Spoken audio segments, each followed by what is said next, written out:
की मुंबईकर किंवा पुणेकर किंवा नाशिककर हे शहरांच्या समोर कर लावायचा जो प्रश्न आहे किंवा जे काही एक भूत वर्षांवर्षाचं आहे ते काही थांबत नाहीये.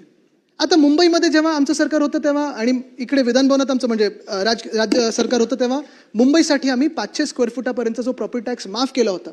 माझी मागणी ही राहील की आताची जी वेळ आहे, आताची जी परिस्थिती आहे, मुंबईकरांवर जेवढा कर लादला जातोय तो कर कमी करून हा 500 स्क्वेअर फुटाचा राज्य सरकारने 700 स्क्वेअर फुटापर्यंत मुंबईमध्ये जर कर माफ केला, प्रॉपर्टी टॅक्स माफ केला तर मुंबईकरांना मोठा दिलासा मिळेल.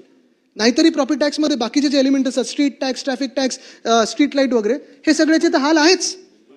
पण हे सगळं होत असताना अध्यक्ष महोदय आता नवीन कचरा कर, ज्याला मी अदानी कर म्हणतोय, ते देवनार डम्पिंग ग्राउंड साफ करण्यासाठी तो कचरा कर जो कधीही मुंबईच्या इतिहासात लावला नव्हता तो आता प्रत्येक महिन्याला निवडणुकीनंतर लावला जाईल असं सगळीकडे स्पष्ट झालेलं आहे.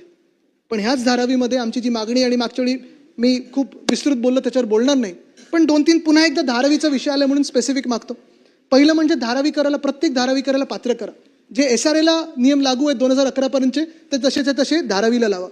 500 स्क्वेअर फुटापर्यंत प्रत्येकाला घर द्या. ग्राउंड+1 लिगलाइज करा.